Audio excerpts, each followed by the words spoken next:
Hello, good evening po sa lahat. Welcome po sa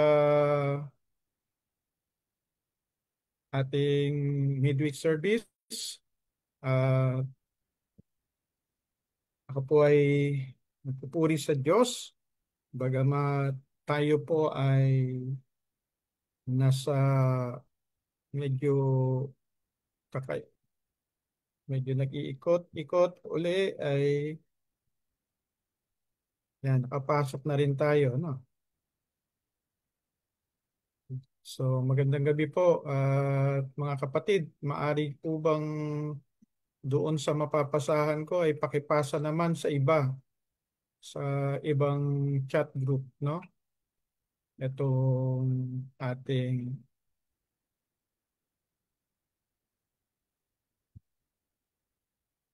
okay. So, good evening. Pakipasa na lang po doon sa iba at hindi ko alam bakit ang hina ng itong itong signal, no? Pakipasa na lang po sa iba. No? Okay.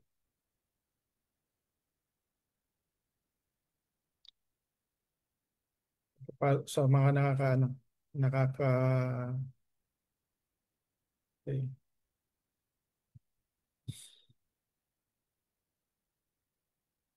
Okay.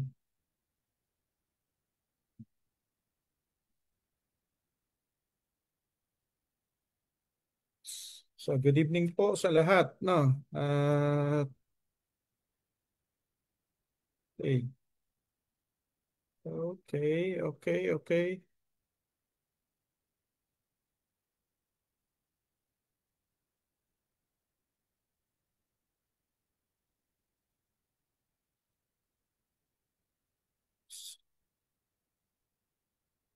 So, hindi uli ako makapasok doon sa ano natin, no? Sa page, but makapasok naman ako dito sa aking personal account. Okay. So, good evening po at tayo po ay panandaliang manalangin. Nawa ay maging maayos pa ang ating signal ngayong gabi, no? Panginoon, dakilang Diyos, Ama naming mapagpala, hiling namin ang iyong pong paggalaw, pagkilos. Hiling din namin, Panginoon, na samahan niyo po kami sa gabing ito. At ang pangalan mo ay aming maitaas, O Lord, at ikaw ay makilala, Panginoon. Salamat po sa iyong kabutihan. Salamat po sa patuloy mong pagkilos sa amin, Panginoon. Sa pangalan po ni Jesus. Amen and amen. So magandang gabi po sa inyo, mga kapatid. No? At ako po ay medyo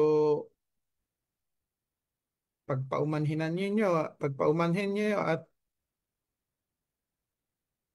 yan, no? Okay, kung medyo mahina, kung mahina po yung dating sa inyo, no? Nawa ay okay naman, no?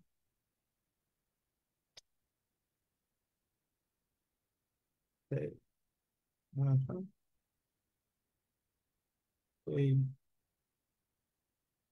So ayun na nga, at nakaano na tayo. Ano lang dito ay hindi naman siya may share publicly. Sige po, salamat sa Diyos, no? At nariyan na po kayo si Ate Remy, Ate Isabel, no? Thank you. Thank you sa pagsama. Nawa ho ay maayos po ang weather diyan sa Pilipinas. Si Ate Jacqueline, no? Sama din. Tayo po ay nagpapatuloy sa aklat ng Judges at nasa ika-4 na tayong part ng buhay ni Samson. Mahaba-haba po yan, no? At least 5 part ang buhay ni Samson para mas maunawaan po natin. Okay. So, good evening po, Ate Mila. Welcome po sa midweek, no? Doon sa iba, paki-share na lamang po kung sakali na nahihirapan kayo, no? Na may bahagi ay mamaya ibabaguhin ko po yung privacy, no? Sa ngayon ay naka ano siya, naka friends lang. Okay. Salamat sa lahat ng kasama ngayong gabi. Ah, okay, so magandang gabi po sa mga naririyan. Okay. Sige po, tayo po ay dumako sa awitin. Atin pong sabayan ang awitin na ito ng pagkilala sa kadakilaan ng Diyos. Pagtatanong din, no? Kung kailan po natin talaga ibibigay ang ating buhay o ang magpapasakop sa Panginoon. So magandang gabi po, Ate Margie. Magandang gabi, Kuya Edgar, no? At nako, inuulan ata yung Mamang Gala, no? I hope na nakauwi ka na from Laguna. Ate Res, good evening. Okay.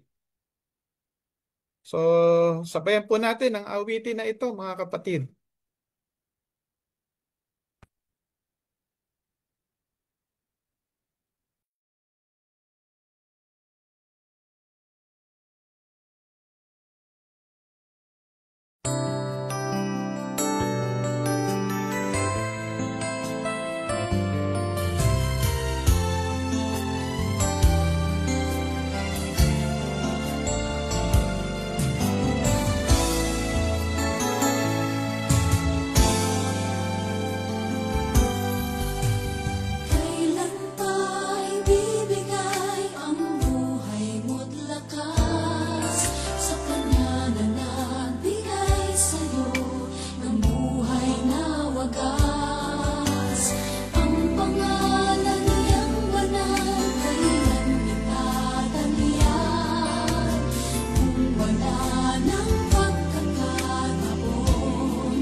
Amen, no?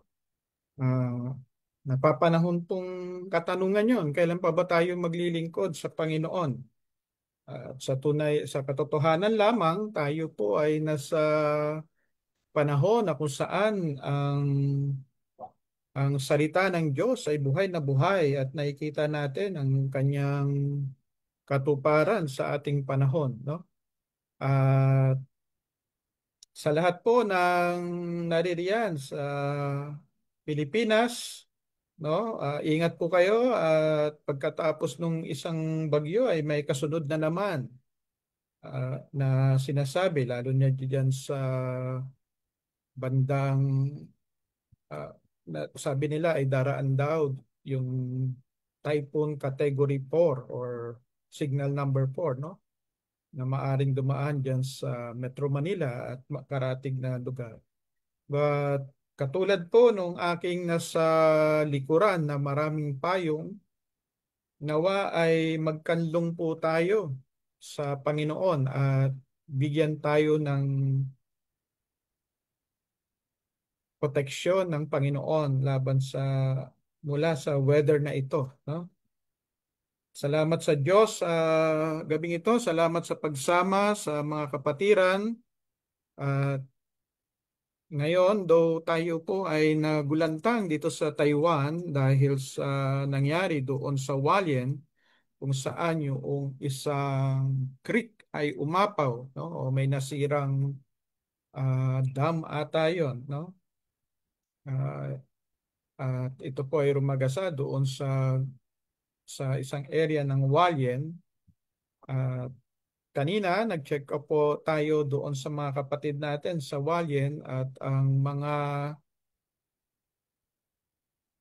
kapatid naman natin na mga dumadalo faithfully doon sa gawain ay okay naman daw sila, no? So, bagamat ganon ay panalangin natin yung mga nasalanta dito sa bandang eastern, no, northeast ng Taiwan, dito sa Hualien, na sabi kanina ay nasa 70 na raw yung casualty. Okay. So, panalangin natin na nawa may ayos kagad at humina na yung yung ulan doon. So ito talagang baha na ito ay ang daming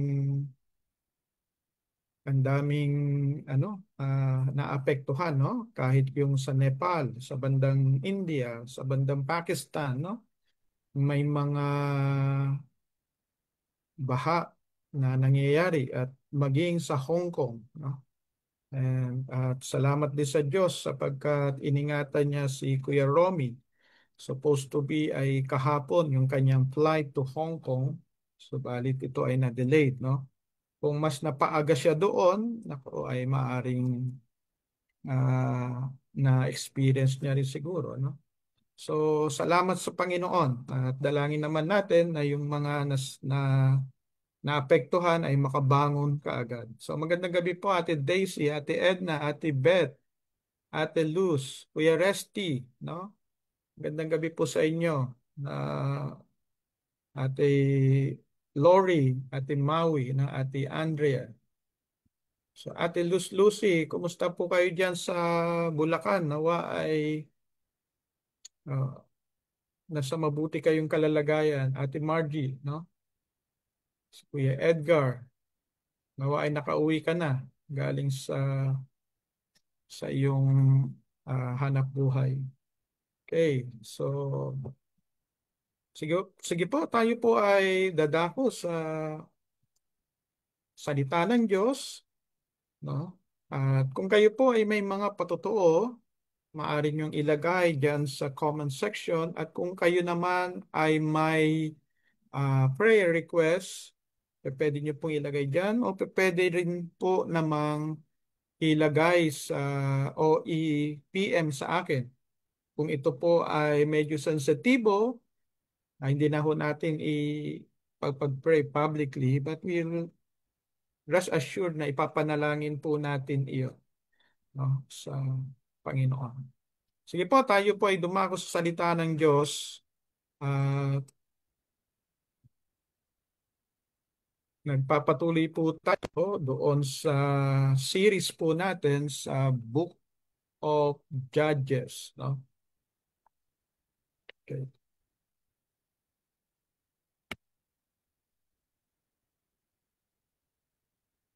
So tayo po ngayon ay nasa part 4 ng buhay ni Samson, no? So, tayo po ay nasa Judges chapter 16. Medyo mahaba po itong Judges 16, kaya hinati po natin ito, no? Ito po ipaglilingkod natin sa inyo na nawa ay maging katuwang, makatulong upang lumago tayo sa ating buhay pananampalataya. So ngayon, ating pong pag-uusapan ay yung the consequences of pride and disobedience, no? Ano ba ang nangyayari pag tayo ay nagmamataas at nagpapasaway, no, sa Panginoon?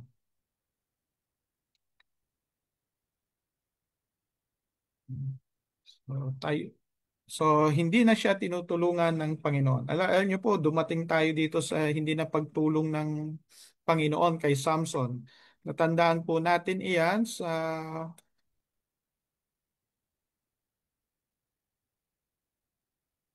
simula ng buhay ni Samson. Ang Diyos ay kumikilos sa kanya bago pa siya isilang, no? Sa sinapupunan pa lamang ng kanyang nanay, ang Diyos ay kumikilos na sa kanya at tumutulong.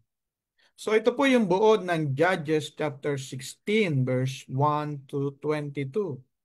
Si Samson ay pinili ng Diyos at binigyan ng supernatural na lakas.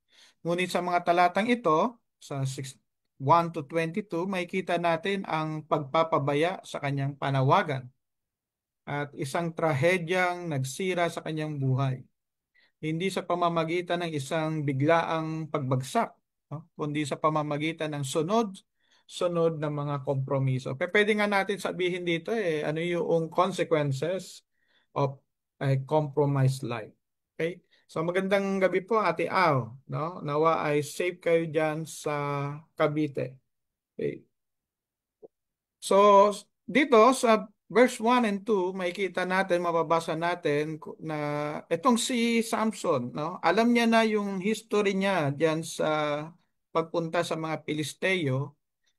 At siya naman ay may katungkulan, siya po ay isang hukom at siguro naman ay may kababaihan din naman doon sa Israel. Subalit sa dinami-dami ng lugar kung saan pa pinagbabawal, doon pa siya pumupunta.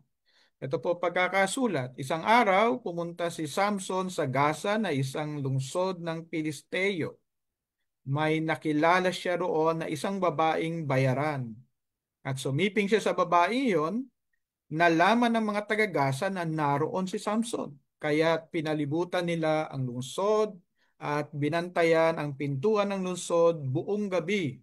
Hindi sila lumusog ng gabing iyon, nagpasya sila na papatay nila si Samson ng madaling araw. So itong si Samson, talaga namang para bang tinutokso niya ang kanyang sarili at kung saan pa yung talagang pinaiiwas siya ay doon siya pumupunta. No? Bakit kaya? No?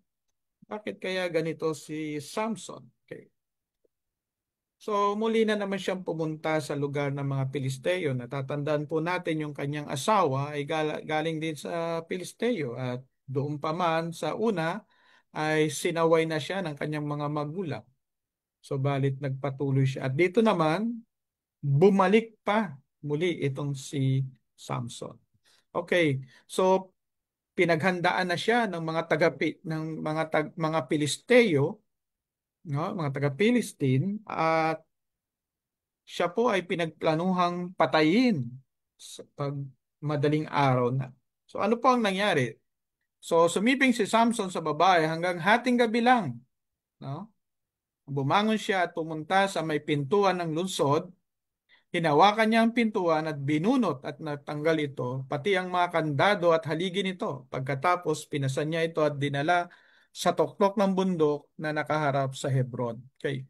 So, makatapos yung gabi ng kahinaan niya, pinakita naman niya yung kanyang lakas nung hating gabi. Kinuha niya yung gates. No? Alam niyo po, yung city gate, hindi lamang ito proteksyon para sa syudad. Pero yung doon sa city gates, noong mga panahon na ito po ay lugar kung saan ang mga opisyal ay nagkikita-kita, kung saan sila ay ah, nag nag-uusap kung paano patakbuhin ang kanilang bayan, no? So, ang ibig sabihin yon, to possess the gates of his enemies, ibig sabihin yon ay pagpapahayag na natalo niya yung kanyang mga kaaway, no? To possess the gate of the enemies is to defeat your enemies. Okay? So, ayan na, no? Nagpahayag siya na siya ay panalo at talunan yung mga Pilisteo. No?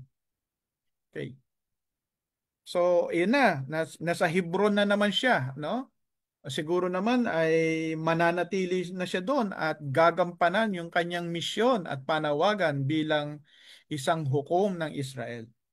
Pero wait, tingnan ho natin. Sa verse 4, ang sabi po rito, isang araw, nagkagusto si Samson sa isang dalaga na nakatira sa lambak ng Sorek. Ang pangalan niya ay Delilah. Pinuntahan ng 5 pinuno ng mga Pilisteo si Delilah at sinabi, kumbinsihin mo siya na ipagtapat sa iyo ang sekreto ng lakas niya at kung paano siya matatalo para maigapos at mabihag namin siya. Kung magagawa mo ito, ang bawat isa sa amin ay magbibigay sa iyo ng 1,100 pilak, no? So, yan. Alam niyo po, yung lambak ng Sorek, ito po ay nasa kalagitnaan din ng Huda at Pilistia at nandoon siya sa bandang Pilistea o lugar ng mga Pilisteo. So, minsan pa, kung saan siya talaga nadapa, lagi niyang binabalikan yung lugar na yan. No? So, siya po ay bumagsak sa kamay ni Delilah. Ayan na, yung isa sa pinaka-exciting part ng buhay ni Samson. Okay. At dito lang nga, dahil si Delilah ay inalok ng pabuya ng kanyang mga pinunong bayan, 1,100 na pilak, no? Ang sabi rito, tinanong ni Delilah si Samson tungkol sa sekreto ng kanyang lakas. So anong ginawa ni Samson? Aba, hindi man lamang siya nakahalata, no? Talagang nakipaglaro pa siya at ito po ang pagkakasulat. Kaya tinanong ni Delilah si Samson, sinabi niya, ipagtapat mo sa akin ang sekreto ng lakas mo. Kung may gagapos o huhuli sa iyo, paano niya ito gagawin? So sumagot si Samson, kung gagapusin ako ng 7 sariwang bagting ng pana, magiging katulad na lang ng karaniwang tao ang lakas ko. Okay, verse 8. So nang malaman ito ng mga pinuno ng Pilisteo, binigyan nila si Delilah ng 7 sariwang bagting ng pana at iginapos niya si Samson. May ilang mga Pilisteo na nakatago noon sa kabilang kwarto. Pagkatapos sumigaw si Delilah, Samson, may dumating ng mga Pilisteo para hulihin ka. Pero nilagot ni Samson ang tali na parang lubid na nakadadarang sa apoy. Kaya't hindi pa rin nila nalaman ang sikreto ng kanyang lakas.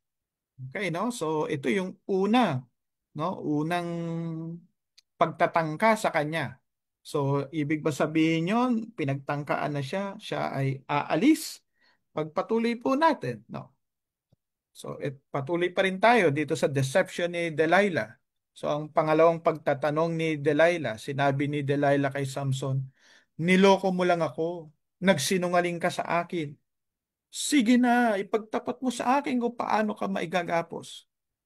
Sinabi ni Samson, kapag naigapos ako ng bagong lubid na hindi pa nagagamit, magiging katulad na lang ng karaniwang tao ang lakas ko. So, ayan na, yun, pangalawang pangalawang paghahayag ni Samson ng kanyang sikreto daw uno, no? So, lumusob muli ang mga Pilisteo, kaya't kumuha si Delilah ng bagong lubid na hindi pa nagagamit at iginapos niya si Samson. May ilang mga Pilisteo na nakatago noon sa kabilang kwarto. Pagkatapos, sumigaw si Delilah, Samson, may dumating na mga Pilisteo para dakpin ka. Pero nilagot ni Samson ang tali sa kanyang braso na parang sinulid lang. Okay. At minsan pa, nakawala si Samson. Ito po yung pangalawang pagtatangka kay Samson. Okay? Tingnan pa mo naman natin. Kaya sinabi uli ni Delilah kay Samson, ito na po yung pangatlong pagtatanong ni Delilah. Hanggang ngayon, niloloko mo ako. Ayaw mo pang sabihin kung paano ka magagapos ng di makakawala. So, sabi ni Samson, pagka pinag-isa mo ang 7 tirintas ng aking buhok, saka pinulupot sa isang tulos, hindi na ako makakawala. Okay. Kaya pinatulog ni Delilah si Samson at pinag-isa ang 7 tirintas niya. Pagkatapos ipinulupot niya ito sa isang tulos, saka sumigaw, Samson, may dumarating na mga Pilisteo. Ngunit siya'y gumising at dali-daling kinalas sa tulos ang kanyang buhok. Kaya sinabi sa kanya ni Delilah, ang sabi mo'y mahal mo ako, hindi pala totoo. 3 beses mo na akong niloloko. Bakit ayaw mong sabihin sa akin ang lihim ng iyong lakas? Aba, may drama pa ito, no? Ito namang si Samson ay para bang manhid na hindi makadama, no? Hindi hindi niya masakyan na siya ay niloloko na at gusto siyang ipahamak ni Delilah. Okay. Talagang nakakabulag siguro ang pagmamahal niya. Okay, tingnan ho natin. Sa verse 16, araw-araw niyang tinanong si Samson hanggang sa bandang huli ay nakulitan din ito. Aba, meron din palang pangungulit, no? Talagang nakulitan itong si Samson. So, nagbunga kaya? Now remember, meron ng history itong si Samson ng pangungulit ng kanyang asawa, 'di ba? Yung bagong kasal siya, kinulit din siya ng kanyang asawa para sabihin niya kung ano ang sagot sa bugtong. Pero talagang itong si Samson, masasabi mong di na natuto, no? Ito, verse 17, mga kapatid, ito pagkakasabi. Kaya't ipinagtapat na lang ni Samson sa kanya ang totoo.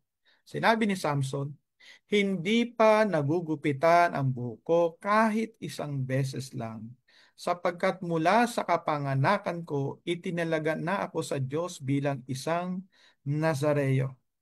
Kaya kung magugupitan ang buhok ko, magiging katulad na lang ng karaniwang tao ang lakas ko. Okay, so talagang naging epektibo yung pangungulit ni Delilah, no? At tingnan ho natin ano nangyari. Sa verse 18 and 19, ito po pagkakasulat. Naramdaman ni Delilah na nagsasabi si Samson ng totoo. Kaya't nagpautos siya na sabihin sa mga pinuno ng mga Pilisteo na bumalik dahil nagtapat na sa kanya si Samson. Kaya bumalik ang mga pinuno, dala ang perang ibabayad kay Delilah. Pinatulog ni Delilah si Samson sa hita niya at nang makatulog na ito, tumawag siya ng isang tao para gupitin ang 7 tirintas ng buhok ni Samson. Kaya nanghina si Samson at pinadakip siya ni Delilah. So ang paggupit sa buhok ni Samson at panghihina niya, no? Nagtagumpay si Delilah, nagtagumpay ang kalaban, nagtagumpay ang mga Pilisteo. Sa verse 20, alam niyo po, ito yung pinaka-key verse dito eh. At ito yung nakakalungkot na verse, mga kapatid, no? At nawa, hindi ho natin masumpungan ito sa ating buhay, mga kapatid, no? Sabi rito, sumigaw si Delilah, Samson, may dumating na mga Pilisteo para hulihin ka. Pagbangon ni Samson, akala niya yung makakawala pa rin siya tulad ng ginawa niya noon. Ito yung last sentence. Pero hindi niya alam na hindi na siya tinutulungan ng Panginoon. Iyan, ako. Ito po yung nakakalungkot mga kapatid, no? Yung akala mo, naroon pa rin sa iyo yung pabor. Akala mo, nasa sa iyo pa rin ang pagtulong, pero tumigil na, no? Hindi na tinutulungan ng Panginoon. Ito po yung nakakalungkot na parte ng istorya ni Samson, nang tumigil sa pagtulong ang Panginoon. Okay. So ito po yung pagbitray at paghuli kay Samson. Okay. So verse 21, dinakip siya ng mga Pilisteo at dinukit ang kanyang mga mata. Pagkatapos dinala siya sa Gaza at kinadenahan ng tanso. Pinagtrabaho nila siya sa loob ng bilangguan bilang tagagiling ng trigo. Pero unti-unting tumubo ulit ang kanyang buhok. Okay. So mga kapatid, no? Dito sa dalawang verse na ito, makikita po natin, no, yung tinatawag na consequence ng patuloy na pamumuhay ni Samson na tuligsa, hindi sang-ayon sa kalooban ng Diyos. Pero makikita rin natin yung grasya pa rin ng Panginoon doon sa verse 22. Pero unti-unting tumubo ulit ang kanyang buhay. Okay, so mga kapatid, no? So tandaan po natin dito sa buhay sa ano ni Samson, sa istorya nito ni Samson. Ang sobrang tiwala sa sarili nagpapabulag sa katotohanan. Pagka sobra kang tiwala sa sarili mo, no? Kung tiwala kang tiwala o yung pumapasok na yung ano, sobrang bilib, no? Hindi magbubukas ang mata mo sa katotohanan. At nakikita natin 'yon dito kay Samson, no? Tiwalang-tiwala siya na hindi siya magagapi, halos pinaglalaruan na lamang niya yung mga kaaway, pero bumigay pa rin siya, nasabi niya yung kanyang sikreto. Kaya anong nangyari sa kanya? Sabi sa Proverbs 11 verse 2, kahihiyan ang laging dulot ng kapalaluan. Kasi yung sobrang tiwala, sobrang believe, kapalaluan nyo, no? Yung pride. Ang kahihiyan ang dinadala ng pride. Okay? Sabi sa Proverbs 14 verse 16, ang taong may unawa ay lumalayo sa kasamaan. Ngunit ang mangmang ay nagpapahamak dahil sa kapabayaan. So naging pabaya itong si Samson, no? Nakatatlo na. Dapat nga kahit sa una pa lamang ay nagawa niya ng kumalas doon sa maling relasyon na yon. Pero nagpatuloy pa rin siya, no? Talagang naging pabaya. Kaya ho yung pagkakasulat sa Proverbs 16 verse 18, pride leads to destruction and arrogance to downfall. Kaya mga kapatid, yung pagyayabang, pagmamataas, pagiging arugante, ito po ay hindi mainam. Kahit ikaw na yung pinakamalakas, kahit na ikaw yung pinakamagaling, kahit na ikaw yung pinakamayaman, no? Kahit na ikaw yung nepo na nagpe-flex, flex, flex, no? Arrogance yun no? Pride leads to destruction. Pride leads to destruction. Makita din naman natin, no? Yung mga nangyayari sa ating bayan, no? Makikita natin yung elemento ng sobrang tiwala, so pagmamataas, no? Ah, ay pagiging arugante, no?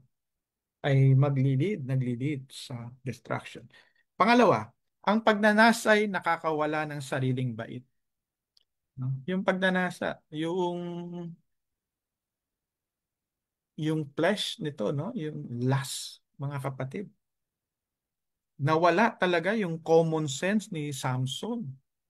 Eh, biro nyo, ilang beses na siyang pinagtangkaan, tas kinukulit siya. Nawala talaga yung kanyang common sense. Bakit?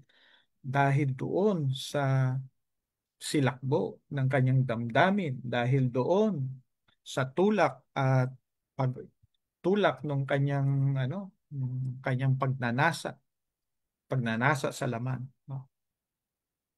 Nakakawala po 'yon ng sariling bait. Nawawala yung common sense. Sabi ro sa Proverbs 7 verse 21 and 22, sa salitang mapang-akit ang lalaki ay nahimo. Sa matamis na salita, damdamin niya'y nalamuyot. Maamo siyang sumunod sa babae at pumasok. No? Grabe. Naging sunod-sunuran itong si Samson. At ganun nga yung sinasabi ng kasulatan. Sabi roon sa James 1:14 and 15, but each person is tempted when they are dragged away by their own evil desire and enticed. No? So yung own evil desire. No, may pagnanasa merong evil desire. Merong, no? Hindi siya tinempt ng Panginoon. Sarili niya talaga ang nag-tempt sa kanya. Okay. Tapos, dahil doon, nawala na yung common sense. No? Parang yung mga ano ngayon, no? Yung mga talagang nagpinakita, yung yaman, di ba? Papaano namumuhay ng ganoon, lantaran. So, mga kapatid, nakakawala ng sariling bait ang pagnanasa. No? Kaya yan po ay pinaglalabanan. Paano pinaglalabanan natin yon? No? Eh, pinapalitan po yon, no? Whatever is good, whatever is uh, lovely, no? Ay yung mga gandang bagay, pinapalit natin doon sa maaaring makasira sa atin. Yun ang ating pinapakain sa atin. We should starve, no? Gugutumin po natin yung laman at pakainin po natin ang ating espiritu. Okay? Para yung common sense natin ay tumaas, lumaki. Amen ba ron? No? Okay. Pangatlo at panghuli, ang lakas ni Samson ang nagpamanhid sa kanya. Minsan yung lakas natin nagpapamanhid. No? Yung lakas niya. Nawala na yung conviction na napunta na lamang doon sa gift, no? Napunta na lamang doon sa kakayahan. Pero nawala na yung spiritual passion, nawala na yung conviction, yung puso, mga kapatid. Napaka-importante yun, mga kapatid. Yung puso sa paglilingkod, puso sa pagmamahal sa Diyos, puso na alam mo na may purpose ang buhay mo, no? At alam niyo na dahil sa pagkawala ng conviction, itong si Samson ay nakalimutan ang kanyang mission. Kaya mga kapatid, no, alagaan po natin yung conviction natin nang hindi natin makalimutan ang ating mission. May mission tayo mga kapatid. Hindi lang, alam ko, bawat isa sa atin bilang nanay, tatay, bilang kapatid, anak, no? May mission tayo sa ating magulang, sa ating mga anak, sa ating asawa, sa ating mga mahal sa buhay. Pero bukod doon, bilang mananampalataya, may mission tayo sa Panginoon. No? May paglilingkod tayong gagawin sa Panginoon. At nawa ho, maglingkod tayo with conviction. No? With conviction. At yung conviction na yon ang magdadrive sa atin para i-pursue yung divine mandate o yung mission natin. So, manatili tayong mapagbantay, no? O be vigilant sa ating damdamin at mapagpakumbaba. So, be vigilant tayo sa puso natin sapagkat yung puso ay mandaraya yan eh. Tapos, huwag tayong masyadong patangay doon sa mga sinasabi ng mga tao, lalo na kung flattering, no? Yung para bang itinataas ka. Naku, nakakatakot yun. Baka makalimutan natin na tayo po ay tao lamang at tayo may limitasyon at tayo ay dapat laging nakasalig lamang sa Diyos. At kung ano man yung sa tingin ng tao na nagagawa natin o kalakasan natin, eh yun ay dahil sa tinutulungan tayo ng Panginoon. At yun nga yung nawala doon kay Samson. Eh. Noong tinigilan na ng Panginoon yung pagtulong sa kanya, eh wala na siyang lakas at talagang naging alipin siya. So kaya tayo mga kapatid, tayo po ay maging mapagbantay. Let us be vigilant na hindi tayo madaya ng kaaway. Amen? No?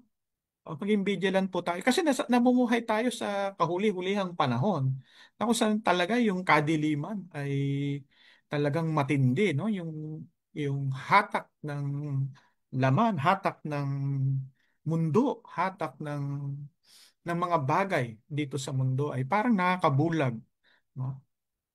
At minsan pati yung takot sa buhay, takot sa kinabukasan. At at maaring madaan tayo sa worrying too much. At ngayon nga, kung tayo po ay magpapadala sa mga napapanood natin, baka naman mapuno tayo ng galit, mapuno tayo ng mapuno tayo ng lumbay, mapuno tayo ng na makalimutan natin that God is in His throne. Nagahari ang Panginoon and God can change the season. He changes the season. He changes the season. Siya ang nagbabago ng panahon, siya ang nag-aalis ng mga hari, siya ang naglalagay ng mga pinuno, no? Kaya manalig tayo sa Panginoon, no? Manalig tayo sa Diyos at mamuhay tayo na hindi natin nakakalimutan ang mission. Kasi ano yan eh, no? Ang daming ino-offer ng kaaway na maaring makapagpaalis sa atin o makapagpawala ng ating conviction at ma-sway tayo mula doon sa divine vision, mapunta tayo dito sa kalupaan lamang, no? Tayo talaga ay nabubuhay dito, subalit hindi tayo talaga taga rito, mga kapatid. We are in this world, but we are not of this world. Meron tayong hari, tayo ay kabilang sa kanyang bayan. Okay. So, mga kapatid, sabi dito sa 1 Corinthians 10 verse 12, so if you think you are standing firm, be careful that you don't fall. No? So, huwag tayong mapagmataas, tayo magpakumbaba, maging vigilant tayo sa ating damdamin, maging vigilant tayo sa mga tinitake nating mga information, no? Maging vigilant tayo, be prayerful, be mission-minded, no? Malapit na ang Panginoon. Okay.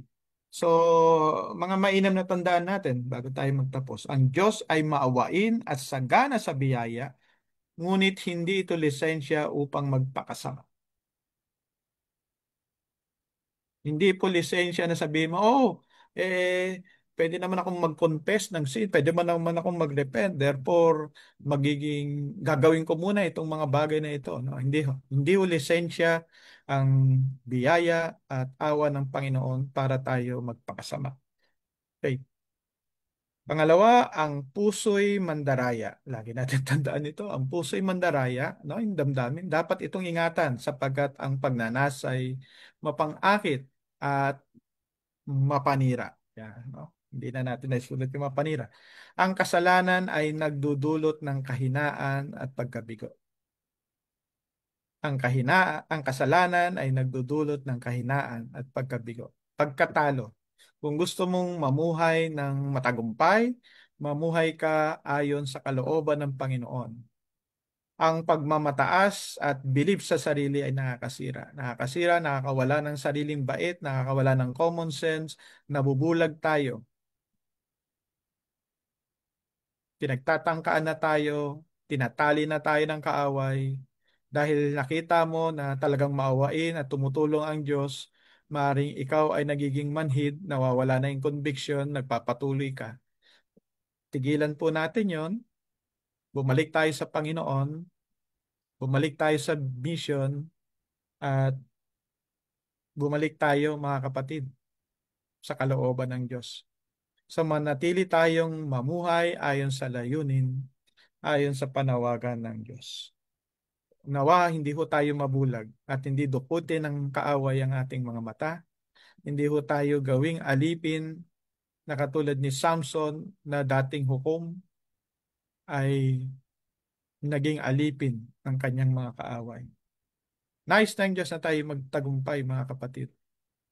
So, nawa ang mga bagay na ito, itong maikling ating pag-aaral, ay makatulong po sa atin.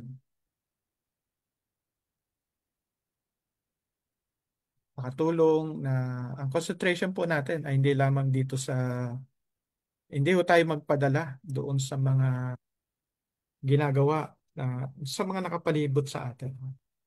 Marami yan na maaring makapang-agaw sa ating direction, makapag-agaw sa ating vision, sa purpose, no? Makaagaw ng ating energy, makaagaw ng ating peace of mind. So, tayo po ay magpapayong sa Panginoon. No? Magpapayong po tayo sa Panginoon. Ano man ang kulay ho natin, no? Green, dilaw, pula, blue. Magpapayong po tayo sa Panginoon, yun ang pinakamahalaga. Sige po, tayo po ay manalangin. No? Wala naman pong nag-text, wala naman nag-PM ng mga panalangin na ano, na mali. Okay, ito pala sa pastor. Si Solly Wenceslao kasi hirap nang lumakad dahil hindi na daw diretso ang tuhod. 70 years old. Ah, prayer for the family na sa Cavite at pag-iingat sa husband niya na nasa work, no? At napakalayo nga naman ng biyahe, no? So, yan. Okay. Ano pa yung prayer request?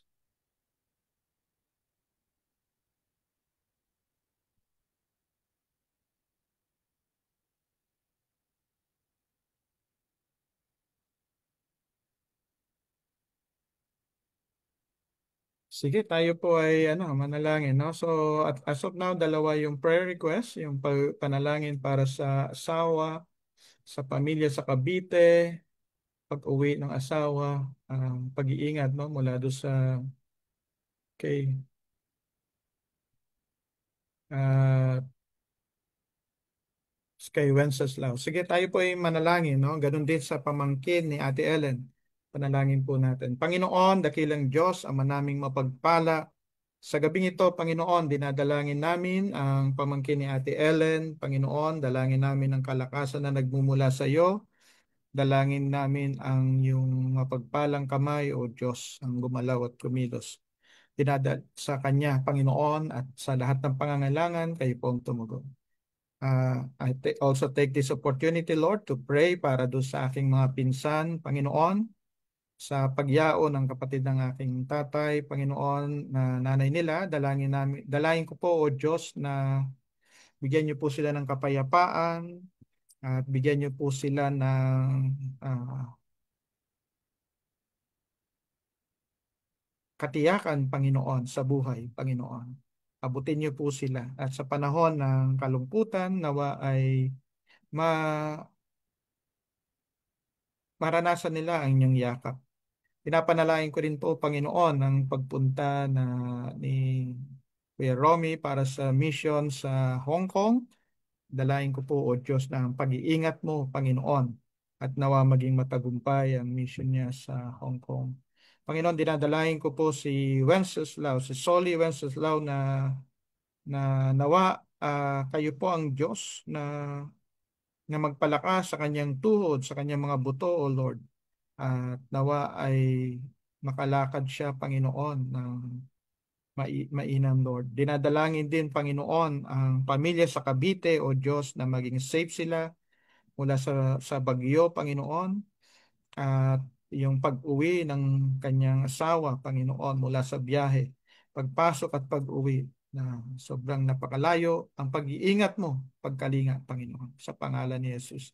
Ganon din po, O Lord, ang pamilya, Panginoon, ni Ate Edna na naroon sa Cavite. Ingatan niyo po, Panginoon. At sa lahat ng mga inaayos na papeles, Panginoon, sa lahat ng nilalakad, O Diyos, kayo po ang mag-provide. Dinadalangin din po, Panginoon, O Diyos, ang mga panalangin, Panginoon, ng mga kapatid na narito na maari, Panginoong, nakakaranas, O Diyos, ng iba't ibang pagsubok. Dalangin, Panginoon, na sila ay palakasin, ingatan. Ang mga kababayan namin, Panginoon, na nasalanta, O Diyos, nasalanta ang kanilang mga kabuhayan, Panginoon, dalayan po namin, Panginoon, na nawa sila po ay tunay na maabutan ng tulong, Panginoon, lalo na ng gobyerno. Patuloy naming dalangin sa iyo, O Diyos, ang aming bansa, Panginoon. Kaawaan niyo kami at kahabagan, O Diyos. Dalangin namin, Panginoon, na ang mga pinuno namin ay magkaroon ng tunay na takot sa iyo, Panginoon, at pagmamahal sa bayan. Dinadalangin namin, O Diyos, na maisiwalat, Panginoon, ang kabuktutan, ang korupsyon, O Lord. At ito po ay masolusyonan, O Diyos. Dalangin namin ang iyo pong awat habag, Panginoon. Dinadalangin namin ang revival, spiritual revival sa Pilipinas.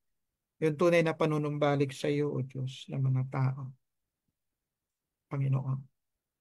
Pagkaisahin niyo po ang aming bayan, Panginoon. Makita namin na isa kaming mga Pilipino, isang lahi, O Diyos. Kaawaan at kahabagan niyo po kami, Panginoon, bilang isang bansa, bilang isang bayan. Dinadalangin namin ang pamilya ng bawat isa, Panginoon, pamilya ng mga kapatiran, na ingatan ninyo, tugunan ninyo ang lahat ng pangangailangan. Ang mga may sakit, Panginoon, kayo po ang magpagaling. Ang, ang mga may takot, O Diyos, bigyan niyo po ng lakas ng loob. Panginoon, ganun din po, O Diyos, dinadalangin namin ang mga gawain, Panginoon, sa mula Sabado, Linggo, Lord, sa Taoyuan, sa Hualien, sa Taipei.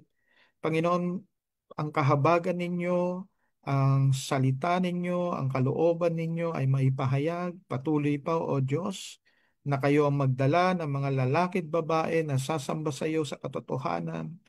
Kayo po ang magpalalim, Panginoon, ng aming pananalig, pananampalataya. At, O Diyos, yung conviction namin ay patuloy niyong pag-apuyin upang ang mga mata namin ay hindi mawala sa vision, sa mission na pinagkaloob niyo sa amin. Maraming salamat po, O Diyos, sa gabing ito. Patuloy po naming ibabalik sa iyo lahat ng papuri, lahat ng pasasalamat. Sa pangalan po ni Jesus, nawa ang pagpapala ng Ama, ang gabay ng banal na Espiritu Santo, at ang kapayapaan ni Kristo Jesus ang sa ating lahat. Sa pangalan ni Jesus, Amen and Amen. Amen po. God bless po, mga kapatid. Salamat sa pagsama, no? And mamaya I will try to repost this video doon sa ating page. Okay. God bless po.